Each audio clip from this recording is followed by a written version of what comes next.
Facilities management is becoming more efficient with the use of digital technologies like IoT, BMS, and CMMS. These tools help in saving energy, reducing costs, improving operation, and creating a more sustainable environment. This study focused on Pejabat Kastam Putrajaya, located in Precinct 2, which served as the headquarters of the Royal Malaysian Customs Department. The report explores the FM services in the building, how digital tools are used, the benefits and challenges involved, and also how digitalization can support sustainable FM in public buildings. So the overview of this building is, our selected case study is Menara Kastam Putrajaya that located at Precinct 3. It functions as the headquarters of the Royal Malaysian Customs Departments and plays a central role in national enforcement and taxations. The building is equipped with modern FM operations, including building management system and energy-saving features, making it a relevant case to explore. The integrations of digital technologies in sustainable facilities management.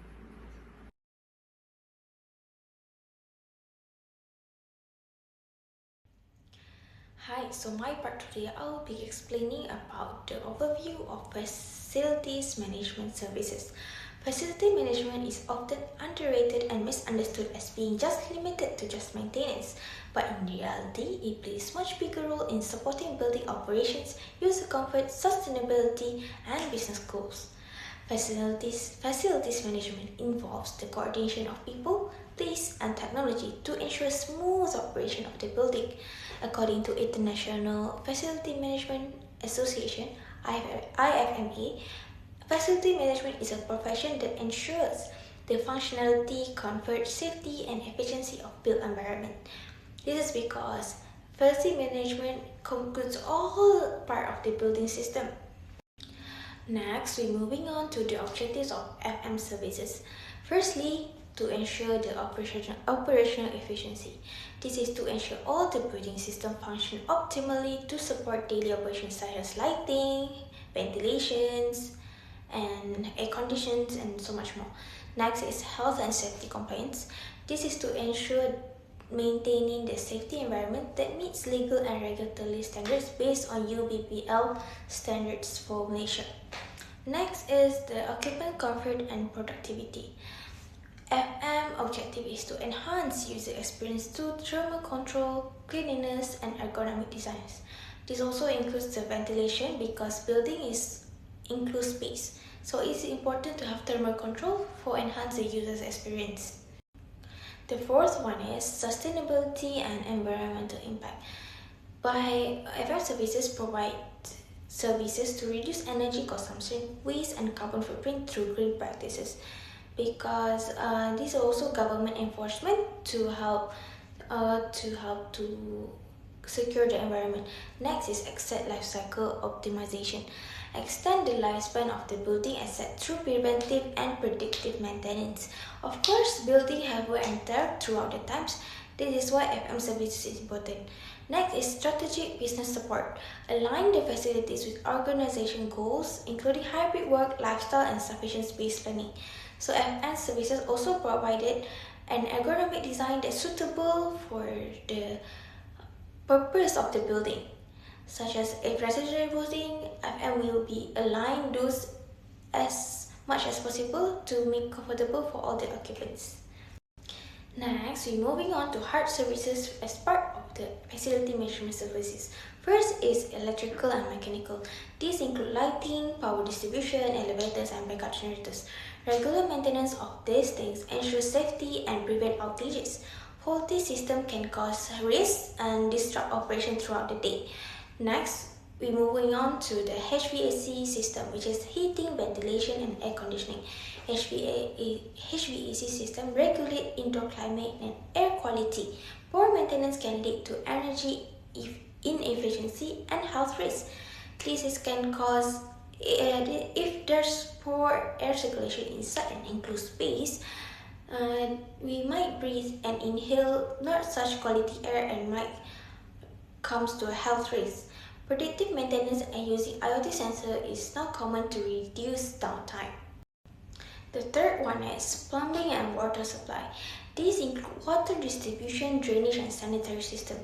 Leaks or blockage can lead to permanent damage and hygiene issues in the building. So this is part of the compliance with local health codes and it is mandatory for any building to follow it. Next is fire protection system also needs to be compliant with the local bomber. Fire alarms, sprinklers, extinguishers and emergency exit must meet regulatory standards. Regular inspection from bomber are essential to ensure readiness during emergency.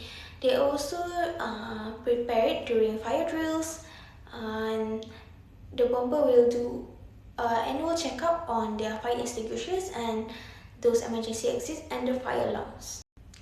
Lastly is the building structure and maintenance include walls, roof, windows and doors.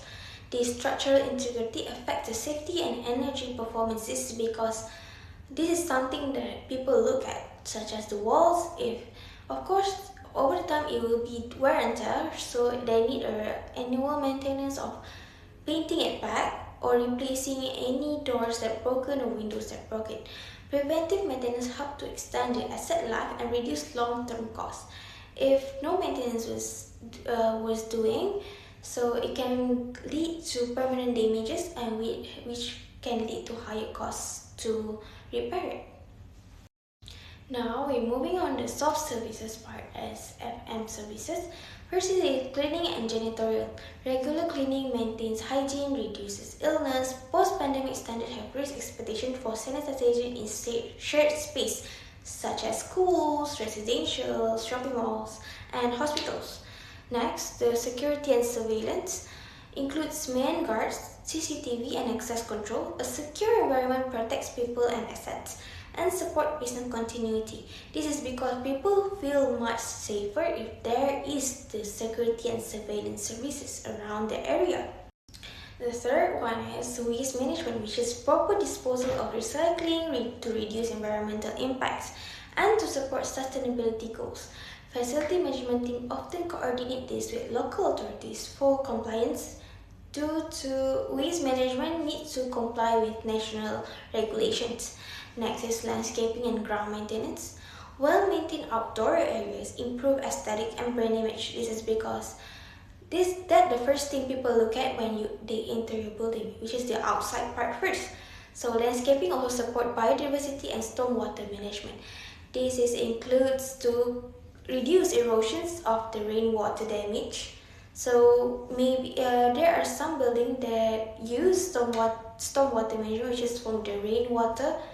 Maybe they collect it and use it for something else, such as to water the plants.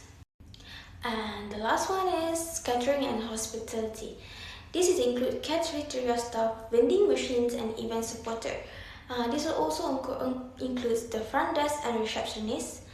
These services may not seem that much, but without front desk and receptionist, people will be dumbfounded or lost if they enter the building for the first time. So that is why this part of services is also important to contribute to the employees' satisfaction, so due to the visitor satisfaction and improvise the workplace culture.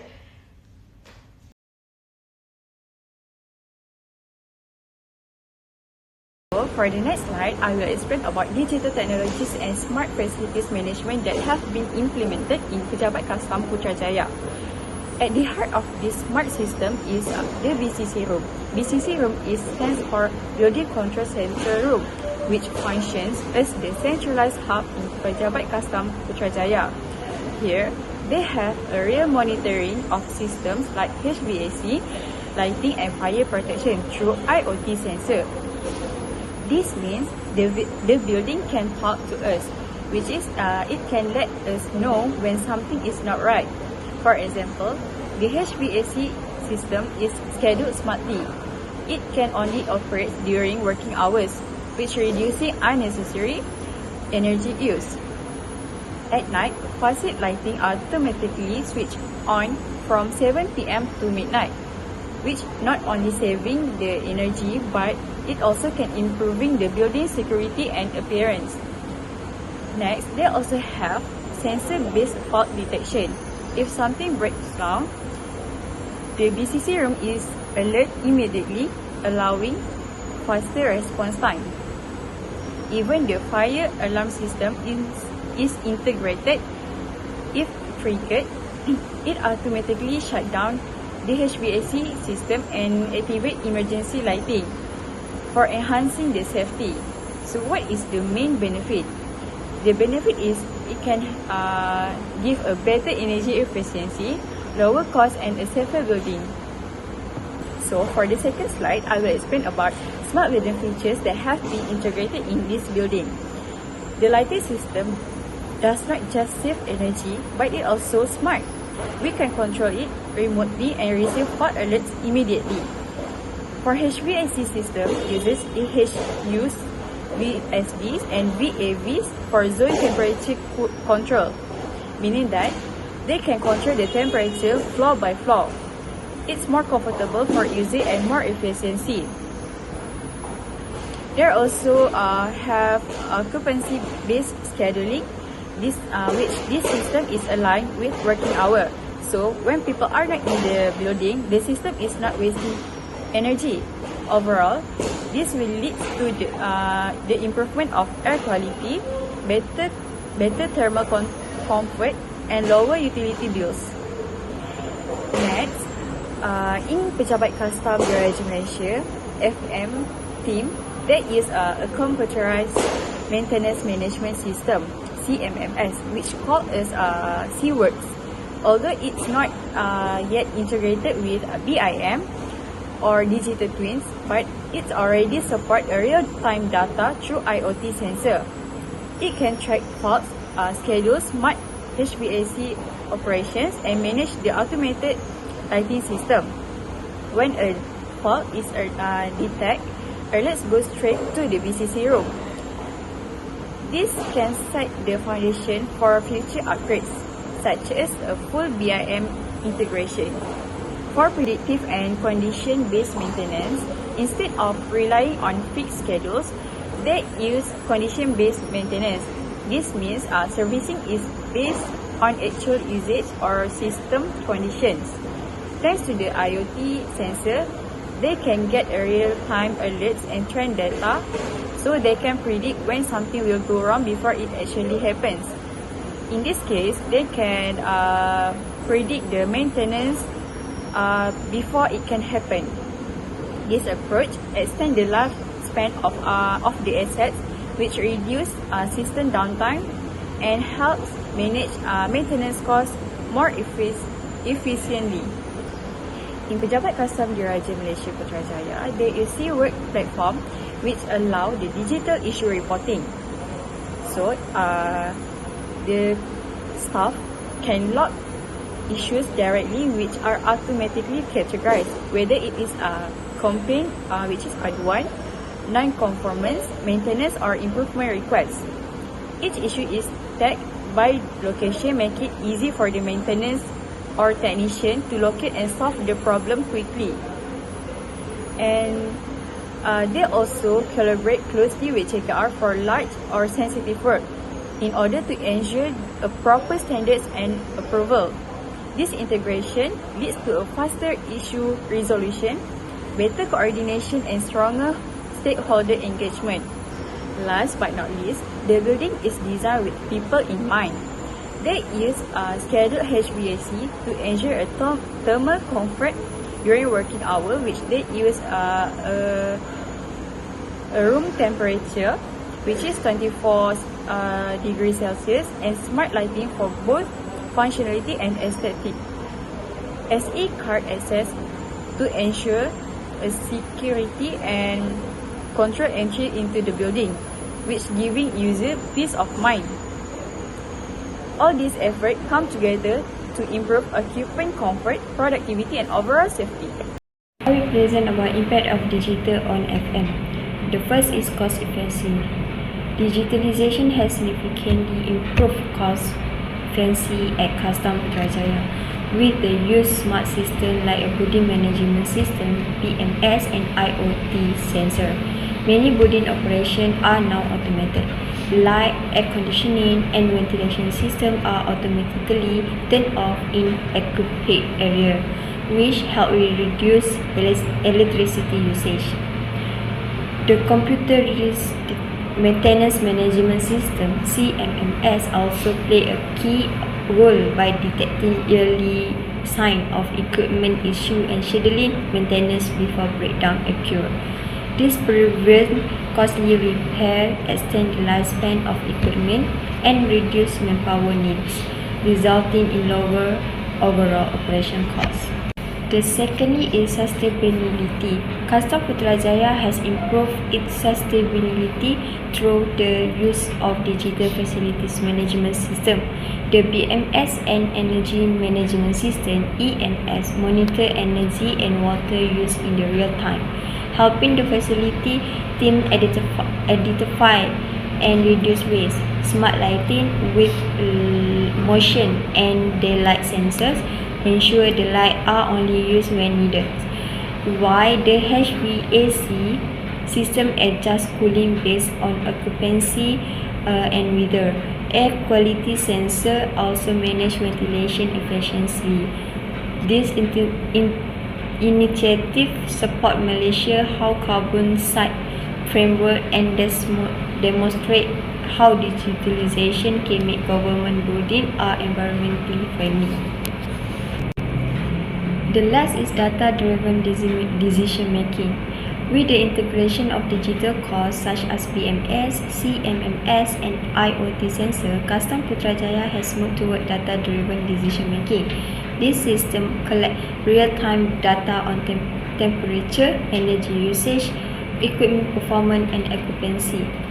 Facility manager can view this information through digital dashboards, allowing them to identify issues early, like uneven cooling or high energy use in certain areas, and take quick action. The CMMS also use the data to predict when maintenance is needed, reducing downtime and avoiding expected failure. This approach leads to smarter planning, improved efficiency, and better building performance. I will present the challenges in implementing digital in FM. One of the main challenges in adopting digital FM system is the high initial cost. Technologies like BMS, CMMS, and IoT sensors require a big investment at the beginning, including the cost of hardware, software, system integration, and staff training. In the government building like Pejabat Custom Putrajaya, the budget may be limited or focused on a daily operation, so getting approval for such investment can be difficult. This makes it hard to move with a digital transformation quickly. The another challenge is the lack of skilled staff who can handle digital FM in system. Most technicians are trained in manual operation, but digital systems need a new skill like data analysis, cloud platform, and real-time monitoring. At the Pejabat Custom Putrajaya, like many public buildings, there are maybe not be enough training program or support for staff to learn these tools. Without the right skill, the system may be underused or not fully effective. Then, resistance to change is also a big issue. Technicians may be worried about that automation that will take over their job, and some managers may prefer traditional methods because they are more familiar. In public sector buildings like Pejabat Custom Putrajaya, there may be also have been delays in decision making or lack in awareness about the long-term benefit in digital of FM. Without strong leadership or clear change management plan, the adoption of the new system can be very slow. Lastly, digital FM depends heavily on a strong and stable internet connection. Tools like IoT device and cloud-based dashboard require constant data transfer. In Pejabat Custom Putrajaya, areas like mechanical room and storage space may have a poor Wi-Fi or network coverage. This can lead to delay in data collection, error in monitoring, and overall reduced performance of the system. Upgrading the network infrastructure is essential, but is often overlooked in early planning. Next, I will explain or share the several key recommendations on how we can make our digital facilities management better and more effective. Firstly, we can justify smart system investment, where we need to ensure that any investment in smart system are backed by clear justifications. This means presenting return on investment projection, or we call it as a ROI, can help with budgeting decisions. It's also important to highlight how this investment will lead to long-term savings and better efficiency in operations. Next is improve user engagement. We should focus on improving user engagement. There is one effective way to do this is by developing mobile apps or platforms that provide real-time feedback on things like comfort levels and how systems are performing in the building. Engaged user can help us identify problems faster and enhance overall building performance. Another important area is staff training, where we need to invest in staff training. We need to equip our team with the skills to operate systems such as BMS, CMMS, and IoT dashboard. And other than that, short courses or certification in data analytics and system operations can also add value and improve day-to-day decision making. Next, we can also integrate advanced technologies, where this is a must, and we can start by piloting building information modeling, or we call it as a BIM, along with digital twin projects. Using 3D assets, tagging and spatial planning will help us manage maintenance schedules better and plan for asset replacement more effectively. And in addition, enhance predictive maintenance, where to prevent equipment failures, we should implement AI-driven analytics, where these tools can detect potential issues before they became more serious. In the long run, this approach supports better resource planning and extends the lifespan of our assets. Moreover, strengthen digital infrastructure. However, we cannot forget the basics like having a strong digital infrastructure. Areas such as basement and equipment rooms often have poor connectivity, so we can installing network boosters or mesh system that can help support our IoT and CMMS platform more reliably. Last but not least, is manage organizational change effectively. When managing organizational change effectively is crucial, where we need to launch proper change management initiative and clearly communicate our goals. And everyone in the organization should understand our direction, so we can build a culture of innovation and continuous improvement together. So by addressing these areas such as investment, engagement, training, technology, maintenance, infrastructure, and change management, we can create more efficient and future-ready facilities management systems. In conclusion, this case study has shown that digital technologies play an important role in improving facilities management at Pejabat Custom Putrajaya. With the use of systems like BCS, IoT sensors, and CMMS, the building is able to manage its operation more efficiently, reduce energy usage, and provide a better environment for its staff and visitors. These technologies also help the FMT monitor performance in real time and carry out maintenance in a more proactive way. However, there are still some challenges such as limited staff knowledge, high costs, and system integration issues. To overcome this problem, proper training, better planning, and investment in smarter technologies are needed. Overall, this case study shows how digitalization can support sustainable FM practices and become valuable tool for managing modern buildings, especially in large government facilities like Pejabat Kastam Putrajaya. That's all from us. Thank you.